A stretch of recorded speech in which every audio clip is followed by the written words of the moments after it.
Hello dear students, I extend a very warm welcome to all of you in my English video class for 19 June.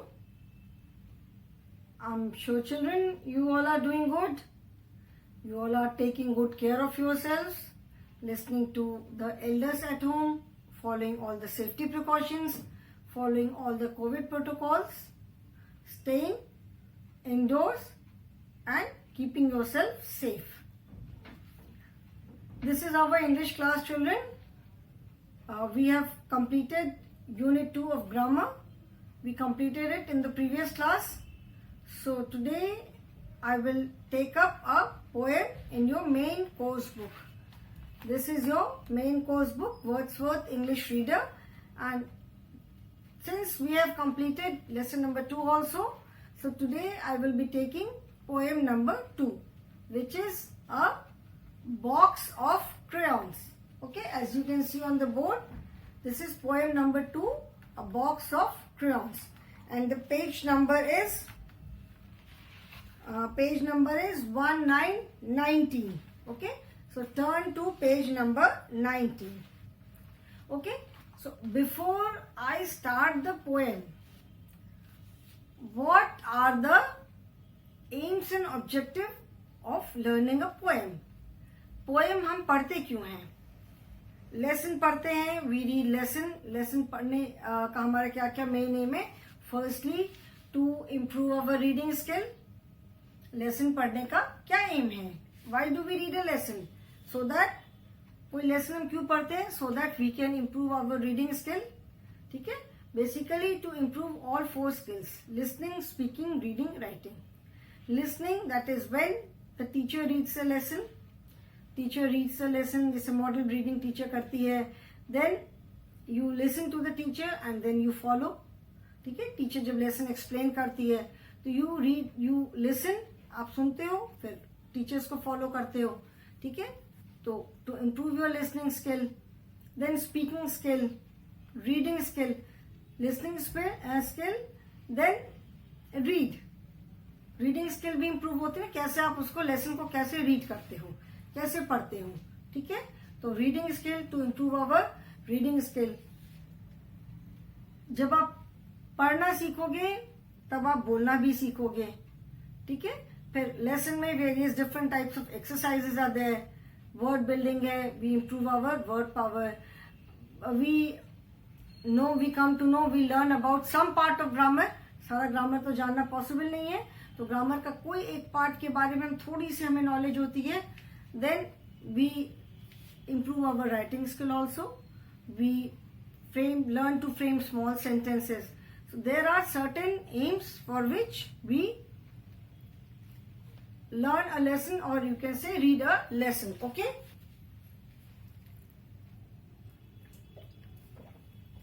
Now why do we learn a poem? Poem हम क्यों पढ़ते हैं? ठीक है, firstly एक तो है poem पढ़ते हैं. Poem is just for appreciation.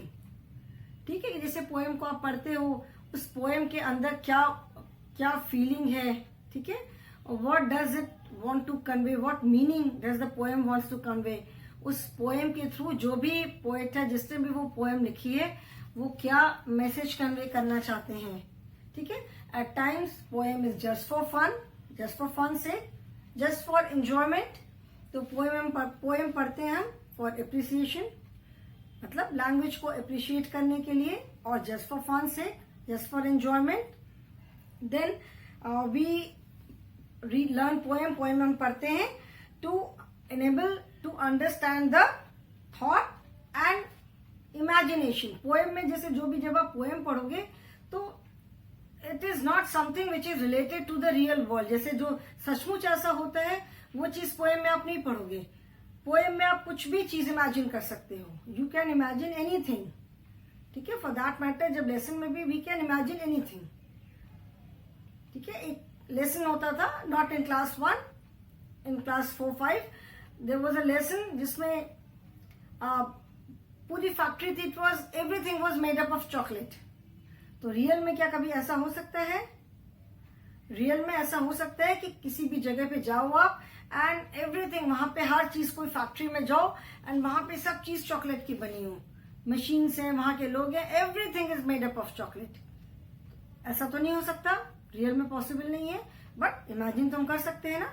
हम इमेजिन कर सकते हैं कि we have gone to a place, कहीं हम गए हैं, वहां पे किसी फैक्ट्री में गए हैं, वहां पे सारी चीज चॉकलेट की है। चॉकलेट एंड जो हम केक्स बनाते हैं, चॉकलेट्स बनाते हैं, उसमें जो जो चीजें यूज करते हैं, सारी जो भी चीजें इस फैक्ट्री में, everything is made up of those things. तो इमेजिन तो हम कुछ भी कर सकते हैं, वी कैन इमेजिन एनीथिंग, ठीक है। उस पर कोई रोक नहीं है कि ये इमेजिन कर सकते हैं, ये हम नहीं सोच सकते, हमारी मर्जी, हम जो भी सोच लें। ओके, तो हम पोएम पढ़ते हैं, एक तो हम एप्रिसिएशन के लिए, एंजॉयमेंट के लिए, उसके बाद कि पोएम में क्या थॉट है, क्या इमेजिनेशन, क्या इमेजिन किया है पोएट ने, जिसने भी पोएट लिखी है, उस पोएम के थ्रू पोएट क्या मैसेज कन्वे करना चाहता है, अगर कोई मैसेज है उस पोएम में, ठीक है। एंड देन जो पोएम में आप देखोगे, पोएम में जैसे मैं बता रही थी आपको, राइमिंग वर्ड्स आर देयर। जैसे फर्स्ट सेकेंड लाइन है तो लास्ट लेटर जो दोनों लाइन्स के होंगे, they would be rhyming letters. तो पोएम को हम एक रिदम में भी रीड कर सकते हैं, उसको थोड़ा सिंग सॉन्ग मैनर में भी हम रीड कर सकते हैं पोएम को, ठीक है। तो जो पोएम में जो राइम और रिदम होती है, ठीक है, राइमिंग वर्ड से रिदम है, उसको अप्रिशिएट करने के लिए हम पोएम पढ़ते हैं। देन पोएम पढ़ के maybe we feel something, कभी कभी होता है ना, कोई चीज पढ़ करके हम बहुत खुश हो जाते हैं। Sometimes after going through certain article, कुछ पढ़ करके वी फील वेरी अपसेट, हमें खराब भी लगता है। तो हमारे मतलब कोई भी पोएम पढ़ने पे जो भी हमारे इमोशंस है, अच्छा लगता है, खराब लगता है, हम दुखी होते हैं, अपसेट होते हैं, उन सारी चीजों को और डेवलप करने के लिए, ठीक है, जैसे हमारी जो इनर फीलिंग्स है, जो भी हम सोचते हैं कुछ पढ़ करके, तो उसको और डेवलप करने के लिए। तो पोएम हम बेसिकली पढ़ते हैं just for enjoyment, appreciation of the language, English language को मतलब उसको अप्रिशिएट करने के लिए, अपने एंजॉयमेंट के लिए, फन के लिए, राइमिंग वर्ड्स के लिए हम पोएम पढ़ते हैं, ठीक है। सो अभी तो आपके क्लास, आपकी जो पोएम्स हैं, they are all very small and all the poems are for fun sake. अभी तो आप, क्योंकि आप बहुत छोटे हो, क्लास 1 में हो, तो आपकी जो पोएम्स हैं, they are basically to have enjoyment, to enjoy the poem, ठीक है। पोएम को एंजॉय करो, उसमें क्या क्या राइमिंग वर्ड्स हैं, राइमिंग वर्ड सीखो। अगर आप रिदम में पोएम को बोल सकते हो, अगर एक सिंग सॉन्ग मैनर में बोल सकते हो, तो वो चीज सीखो, okay.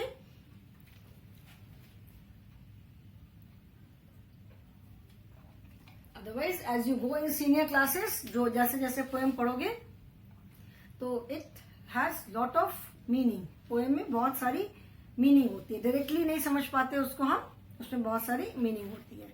So children, today we will do this poem, a box of crayons. Now as you can see the heading, जो heading है बॉक्स ऑफ crayons, इससे हमको ये समझ में आ रहा है कि in this poem we are going to talk about a box of crayons. crayons किसे कहते हैं? जो आपके कलर पेंसिल्स होती हैं, जिससे आप कलरिंग करते हो, that is crayons. Plastic crayons होते हैं, वैक्स crayons होते हैं, तो crayons are color pencil, okay? A box of crayons, that means in this poem we are going to talk about a box of crayons. मतलब जो crayons colours होते हैं, उनके एक बॉक्स के बारे में हम बात करने जा रहे हैं, ठीक है। Now read and recite. That means you have to read the poem and then recite it. Poem का हम recitation बोलते हैं. We say read the lesson and we say recite the poem. ठीक है। लेसन के लिए हम रीडिंग वर्ड यूज करते हैं, रीड पढ़ो, एंड पोएम के लिए हम रिसाइट वर्ड यूज करते हैं, RECITE, recite. Read the lesson और recite the poem. Reading of lesson, recitation of poem, ठीक है। So the poem goes like, I had a box of crayons, all shiny, straight and new. I lent a friend one crayon, and oops, it broke in two. My friend said, I am sorry, but I said, it is fine, because we both can share Now half is yours and half is mine. Half is mine. So can you see the rhyming words? Okay, now first I will write the poem and then I will explain. Okay? Read and R-E-C-I-T-E, recite. Okay? I had a box of crayons, all S-H-I-N-Y, shiny, S-T-R-A-I-G-H-T, shiny, straight and new. I lent a friend one crayon, and oops, O-O-P-S, and oops, it broke in two. It broke in two. Okay? My friend said, my F-R-I-E-N-D, friend said, I am sorry. My friend said, I am sorry.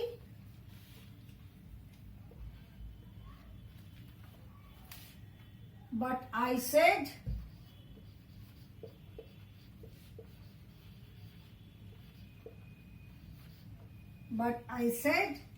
it is fine.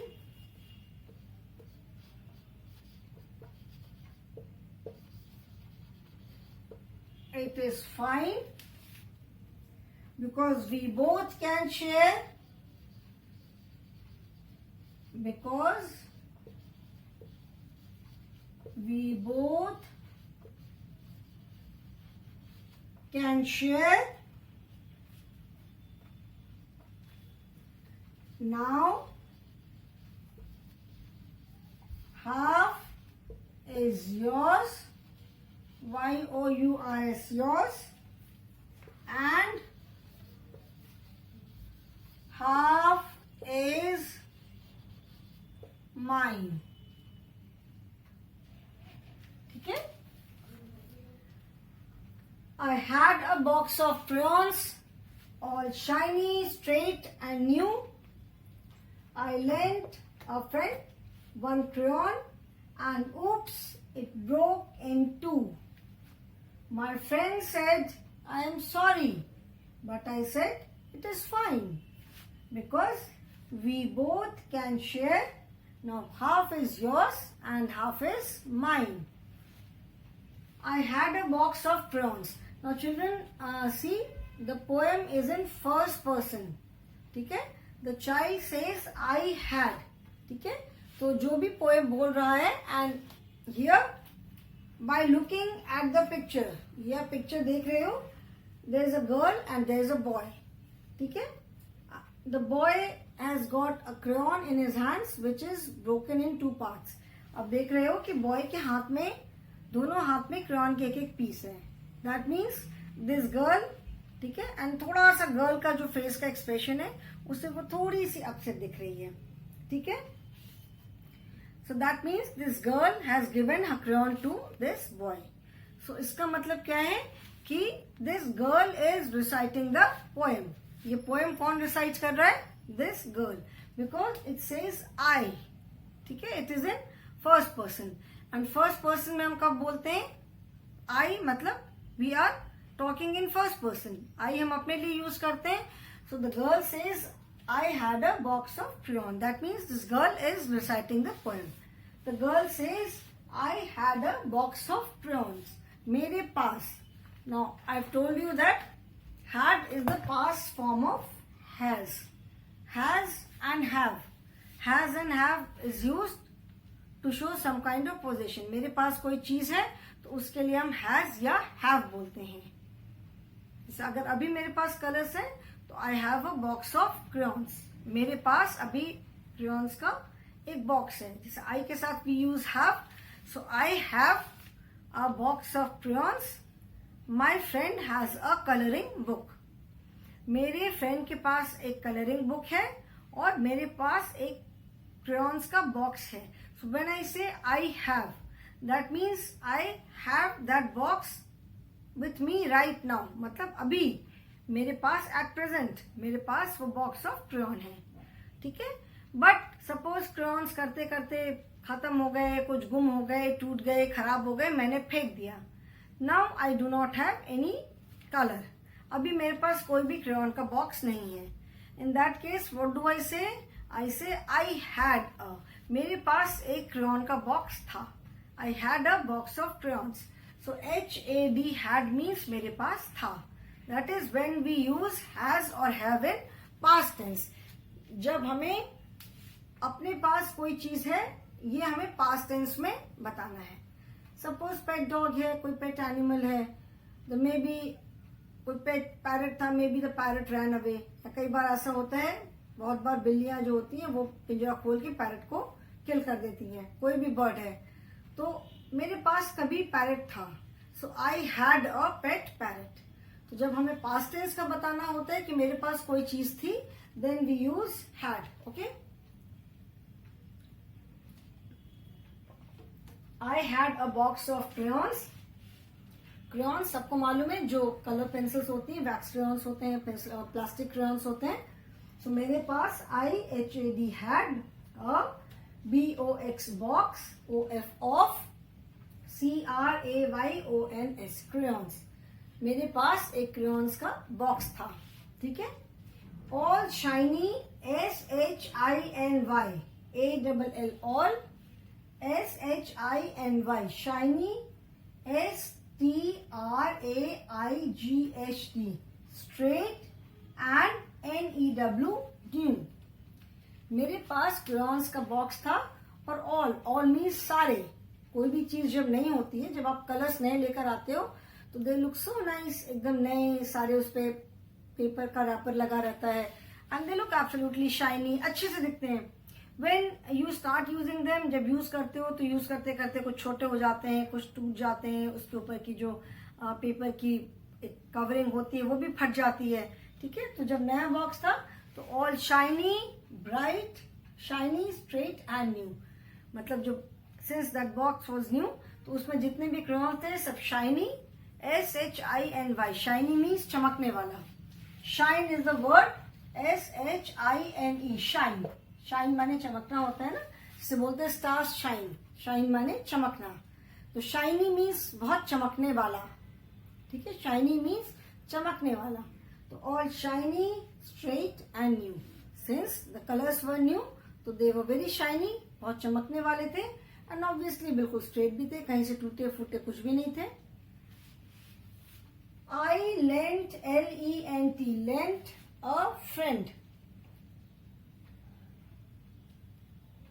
ILENT, lent a friend one crayon. Length का मतलब होता है किसी चीज को, किसी को कुछ देना. ठीक है. किसी को कुछ यूज करने के लिए देना, जिसको हिंदी में कहते हैं उधार देना. ठीक है. आपका फ्रेंड है, आपके फ्रेंड के पास कलर नहीं है, ड्राइंग की क्लास है, अब अगर ड्राइंग उसने नहीं कलर किया तो मैम गुस्सा करेंगी. तो what do, you lend your colours, कि ओके तुम मेरे कलर्स मुझसे लेकर के कलरिंग अपनी कर लो. तो the girl says that I lent a friend one crayon. LENT, lent मतलब उधार देना. आई लेंट अ FRIEND, friend, one CRAYON, crayon. मैंने अपने एक फ्रेंड को अपना एक क्रेयॉन दिया यूज करने के लिए. आप किसी को कोई चीज कब देते हो? यूज करने को ना, कि पेंसिल नहीं है, यू लेंट वन पेंसिल, मतलब आपने अपने फ्रेंड को एक पेंसिल दे दिया, so that your friend can also do his और हर वर्क. ठीक है. तो the girl says, the child says, कि मैंने अपने एक फ्रेंड को एक क्रेयॉन दिया यूज करने के लिए. ठीक है. And oops, it broke in two. And means और, OOPS, oops. एंड oops के बाद आप देखोगे ये एक एक्सक्लेमेशन मार्क है. ठीक है, जैसे पंक्चुएशन में मैंने बताया था ना, full stop is there, question mark is there and then exclamation mark भी होता है। एक्सक्लेमेशन मार्क में एक डंडी, एक लाइन जैसी होती है, उसके नीचे एक डॉट होता है। And when do we use this mark, ये हम हर जगह नहीं यूज करते, and we do not use this exclamation mark with all the words. There are some particular words, ठीक है, कुछ वर्ड्स है जिनके साथ हम एक्सक्लेमेशन मार्क यूज करते हैं। The words which show some sudden emotion, अचानक से जब कोई हमारी फीलिंग को जो वर्ड्स एक्सप्रेस करते हैं उसको हम क्या कहते हैं, उन वर्ड्स के साथ हम एक्सक्लेमेशन मार्क यूज करते हैं।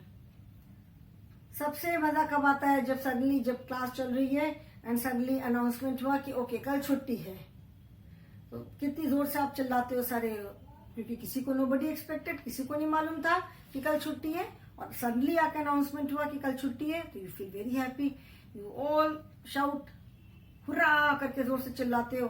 So that is your sudden feeling. अचानक से जब कोई आपने एक्सप्रेशन दिया, रोड पे जा रहे हो, सडनली कोई एनिमल, कोई स्नेक दिख गया, आप डर गए, तो ऐसे करके पीछे हो जाते हैं। सो दैट इज जो सडन, अचानक से जो हमारा मतलब जो एक एक्सप्रेशन होता है, ठीक है। तो उन वर्ड्स के आगे हम, उन वर्ड्स के साथ हम एक्सक्लेमेशन मार्क लगाते हैं जब हम अचानक से कोई अपनी फीलिंग एक्सप्रेस करते हैं।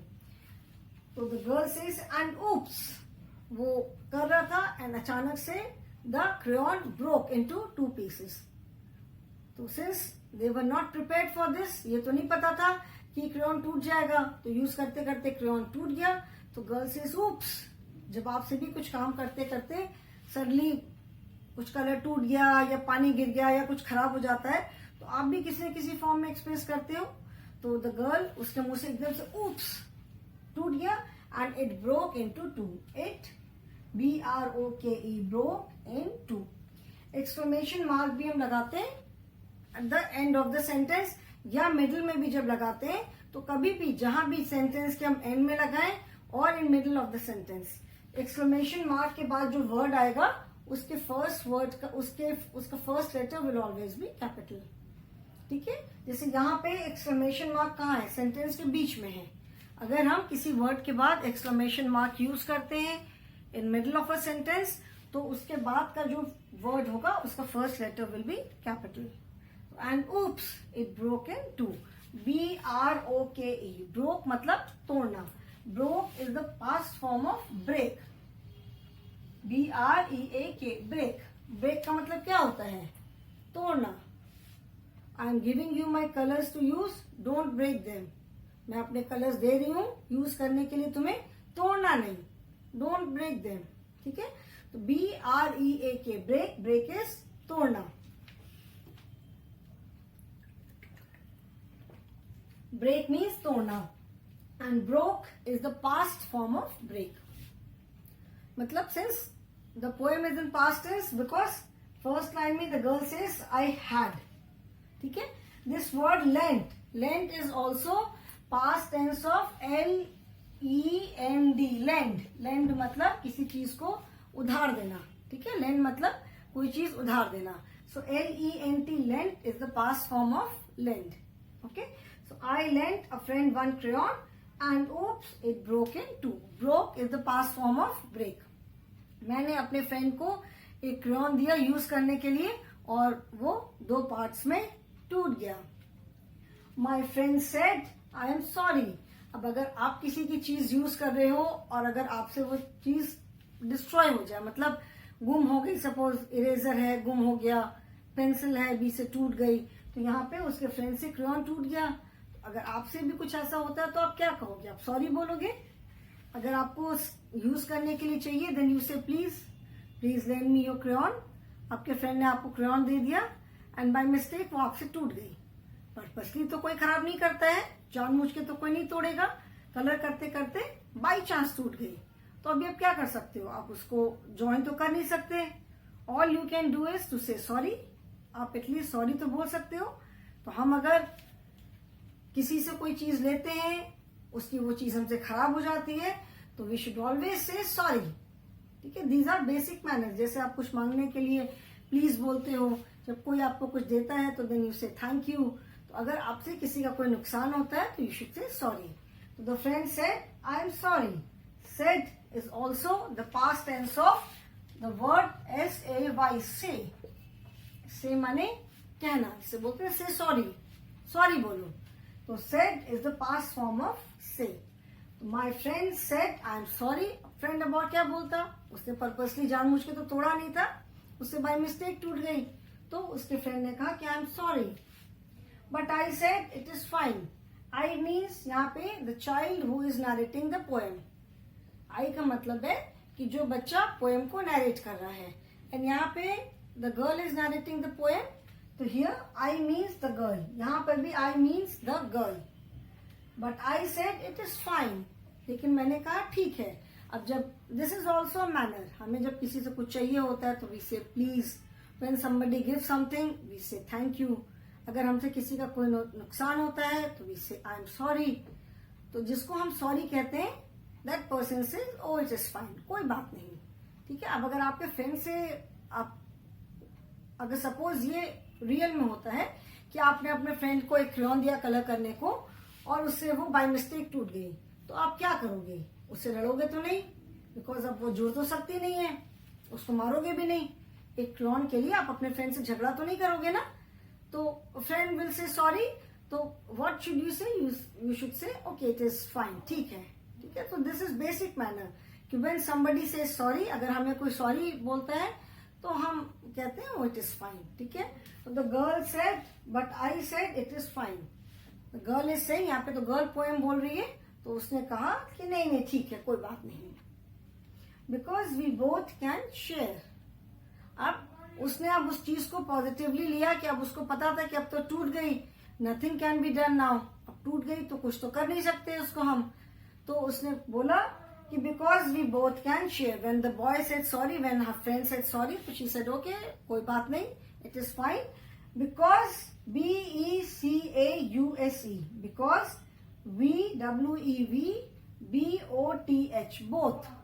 CAN can, SHARE share. Share means बांट लेना. तो the girl says because we both can share. We मतलब here we means the boy and the girl. मतलब यहाँ पे we का मतलब है the girl who is reciting the poem, who is telling the poem, and उसका friend. ठीक है. तो we से यहाँ पे मतलब है the girl and her friend. तो she is saying because we both, both मतलब हम दोनों. और वो कह रही है कि अब हम दोनों इसको शेयर कर सकते हैं. Now this crayon has broken into 2 parts. We can share. अब इसको हम शेयर कर सकते हैं, बांट सकते हैं. Now half is yours and half is mine. NOW now. HALF half is YOURS yours and HALF half is mine. MINE mine means मेरा. ठीक है. अभी जब ग्रामर में प्रोनाउन पढ़ाऊंगी तो this is pronoun. So girl says कि कोई बात नहीं, इट इज फाइन, कोई बात नहीं. अब क्योंकि अब वी बोथ, अब हम दोनों इसको शेयर कर सकते हैं. शेयर करना मतलब बांटना. तो अब हम इसको बांट सकते हैं. अब हाफ इज योर्स. योर्स मतलब तुम्हारा. द गर्ल सेज कि अब क्रेयॉन 2 पार्ट्स में डिवाइड हो गई, तो आधी क्रेयॉन तुम्हारी है, half is yours and half. Half means आधा एंड हाफ इज माइन. आधा क्रेयॉन अब मेरा है. माइन मीन्स मेरा. ठीक है. जैसे हम बोलते हैं this is my crayon. This is my crayon, ये मेरा क्रेयॉन है. और we say this crayon is mine, ये क्रेयॉन मेरा है. So my and mine both are pronounce. अभी ग्रामर में जब हम पढ़ेंगे then I will tell you. Okay. So the girl says आधा मेरा है और आधा तुम्हारा है. So now you can say children, I had a box of crayons, all shiny, straight and new. I lent a friend one crayon and oops, it broke in 2. Here you can say that new and 2. These are rhyming words. New, 2. Sound almost similar aa raha hai. My friend said, I am sorry, but I said it is fine because we both can share. Now half is yours and half is mine. Fine and mine. Okay. So जैसे मैंने बताया था कि why do we learn poem, poem क्यों पढ़ते हैं. to appreciate the language and to appreciate the rhythm and rhyming words. ये देखो new, to, find, mind, these are rhyming words. ठीक है, तो पोएम से भी, पोएम के थ्रू भी हमें बहुत मैसेज मिलता है. We get lot of message through poem also. यहाँ पे हमें इस पोएम के थ्रू क्या मॉरल वैल्यू मिल रही है? That the girl, छोटी लड़की है, both of them are small, तो उसका क्रेयॉन टूट गया. बट ठीक है, instead of fighting with her friend, अपने फ्रेंड से लड़ने झगड़ने के बजाय, शी सेड फाइन, कोई बात नहीं, अब आधा क्रेयॉन तुम्हारा है, आधा क्रेयॉन हमारा. So here what do we learn? We learn the value of sharing. ठीक है, टूट गया तो इंस्टेड ऑफ सल्किंग, दुखी होने की बजाय या लड़ने की बजाय, उसने, उस गर्ल ने इस चीज में भी एक पॉजिटिव चीज खोजी. एंड शी सेड कि चलो ठीक है, टूट गई, अब हम दोनों इसको शेयर कर सकते हैं. ठीक है ना? So we get lot of moral values through poem also. Okay children? So today I have read the poem. आज हमने poem का recitation किया, explanation किया. I hope it is clear. In the next class, I will once again revise it. Okay? So thank you so much children.